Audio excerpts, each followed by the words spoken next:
सर्वांना जय भीम। आज पुन्हा एकदा मी जागा हो बहुजन रात्र वैरेचे आहे या माझ्या यूट्यूब चॅनलवरून मी माझे 2 शब्दाचे मनोगत करणार आहे। तत्पूर्वी माझ्या जर यूट्यूब चॅनलला तुम्ही नवीन असाल तर मला फॉलो करा, सबस्क्राइब करा। विषय असा आहे माझा की आजचा की प्रथम तर मला एका लेकराने मला प्रश्न विचारलाय, मला एक कमेंट टाकली की आई तुम्ही खूप छान बोलता आणि तुमचं शिक्षण किती झाले ते पुढच्या व्हिडिओमध्ये मला सांगा।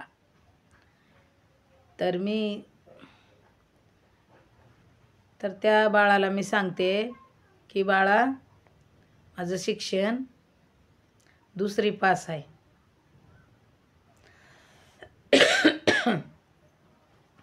माझं शिक्षण 2री पास आहे।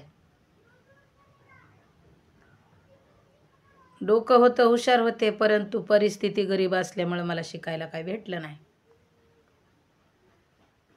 लहान असताना मी काहीतरी 8-9 वर्षाची असताना, 8 वर्षाची 9 वर्षाची असतानाच माझे मामा आणि मामी पुण्यात राहत होते आणि ते गावाकडे आले। इथं राहत होते कामदार पुतळ्यामध्ये। तर आम्ही, माझी आई, मी त्यांच्याबरोबर पुण्याला आलो आणि मग खूप दिवस त्यांच्याकडे काढले आम्ही। माझा एक भाऊ, मोठा भाऊ माझा मुंबईला गेला होता, तर तिकडं मग आम्ही इथून तिकडे गेलो। माझ्या आजीने, आईच्या आईने आम्हाला तिकडे नेलं। त्यामुळं 4-5 वर्षे गावाकडे आलो नाही, तर मग माझं शिक्षण तिथंच गेलं। काही तांत्रिक अडचणी आल्यामुळं मी काही शिकू शकले नाही पुढं। पण जसं मला कळतंय स्वतःला, तसं मला अन्यायाची लय चीड। माझा एक स्वभाव आहे की माझ्या रक्तामध्ये मी कोणालाही कधी घालून पाडून बोलत नाही। मला टोचून टाचून बोलायला आवडत नाही। माझे स्वभाव, माझे गुण, माझ्यातले गुण। दुसरी गोष्ट अशी आहे की आता तुम्ही म्हणताल टोचून टाचून, तर हे झालं माझ्या आजूबाजूचे जे माझे नातेवाईक असतील, शेजारी असतील। तर तुम्ही म्हणताल की मी यूट्यूबवरती मी बोलते की ह्या राजकीय विषय असतील, जिथं जिथं अन्याय होतोय, अत्याचार होतोय, त्या संदर्भात त्यांना मी बोलते। पण आपल्या आजूबाजूचा जो माहोल असतो, जी आपली संपर्कातली लोक असतात, तर काही एका तराची नसतात। तर अशा लोकाला मी कधीही, म्हणजे मला ते पटत नाही, स्वभावात नाही माझ्या ते। दुसरा एक स्वभाव असा आहे की लहानपणापासून मी कुणाच्या वाटं जात नाही आणि माझ्या जर वाटं कोणी गेलं तर मी त्याला सोडत नाही। तिसरी गोष्ट अशी, लहानपण माझं गावात गेलं की बरंच काही आपल्याला शूद्र म्हणून खूप, म्हणजे ते मी पण ते आठवले थोडंसं, मी पण ते अनुभवले।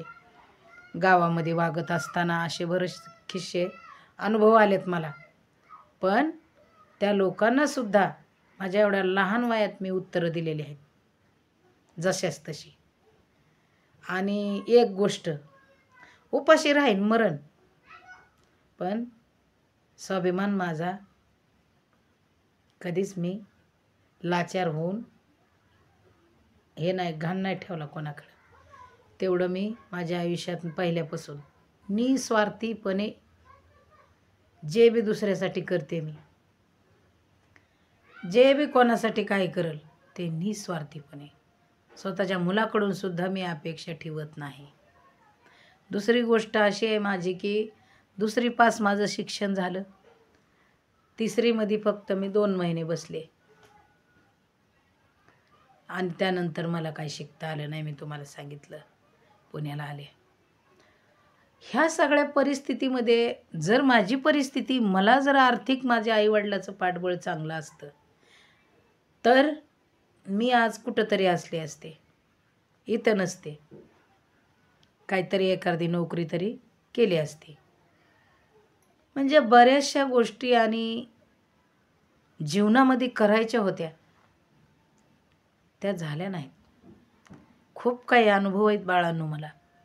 मला भरभरून सगळे कमेंट करतात मला माझ्या त्यांना खूप शुभेच्छा आहेत. आज जे माझा भीमसैनिक, माझ्या लेकरं असतील, माझ्या माता भगिनी असतील, माझ्या बहिणी बाळा असतील, माझ्या मुली असतील, माझ्या यूट्यूब चॅनलवरून माझे व्हिडिओ बघणारे, त्यांना मी खूप खूप खूप मंगलमय शुभेच्छा देते. तुमचं मंगल होऊ, तुमचं कल्याण होऊ. आणि खरोखरच मला माझा व्हिडिओ बघतात पूर्ण, त्याचा मला अभिमान आहे. पण मी आपलं सहज बसले आणि माझ्या मनात एक विषय आला की हे आपण यूट्यूब चॅनलला खातं खोलावं आणि आपले महाराष्ट्रात तळागाळात लोक आपले आहेत यांच्यापर्यंत कशी पोचू शकते. मी एक साधीसुधी अनपढ बाई, तर म्हणलं मला लोकांपर्यंत पोचायचं आहे. आणि ह्या उद्देशातून मी माझं खातं काढलं. पण मध्यंतरी मी आजारी पडले, मणक्याचं ऑपरेशन झालं.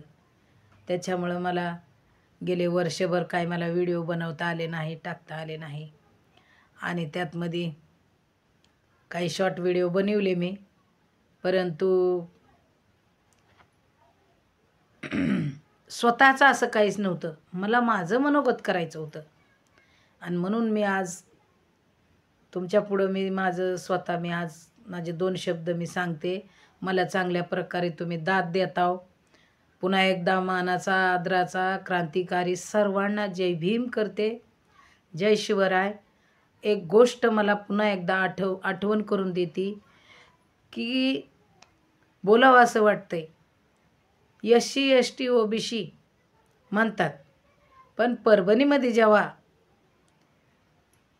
ह्या संविधानाची विठंबना चालली त्यावेळेस फक्त बौद्ध लोकांसाठी, फक्त महार लोकांसाठीच तिथं संविधान एकट्याचंच आहे का संविधान बाबासाहेबांनी लिहिलं म्हणून? बाकीच्या लोकांचं संविधान नाही का? बाकीच्याला गरज नाही का? अशा वेळेस ही लोक का एकत्र येत नाहीत? अजून बी मला एक मुद्दा सांगायचा आहे तुम्हाला. प्लीज प्लीज कोण SC असेल, OBC असतील ना, काय हे मराठा बांधवसुद्धा असतील, अरे पूर्वीच्या काळामध्ये आपल्याला सगळ्याला शूद्रच मानलेलं आहे. ऐकलं नसलं तरी ऐका आणि वाचलं नसलं तरी इतिहास तुम्ही वाचा. म्हणून आपण सगळी शूद्रच होतो आणि म्हणून आपल्याला काळाची गरज आहे एकत्र येण्याची. आणि मग हे जे चाललंय, बुडाला जे घाव घालण्याचं षडयंत्र ह्या लोकांचं चाललंय, काय सतत जातीवरून राजकारण करायचं. बाबासाहेबाच्या नावाची ह्यांना एनर्जी व्हायला लागली, यांच्या पोटात गोळे उठायला लागले. पण एक गोष्ट, चंद्र सूर्य जोपर्यंत आहे तोपर्यंत डॉक्टर बाबासाहेब आंबेडकर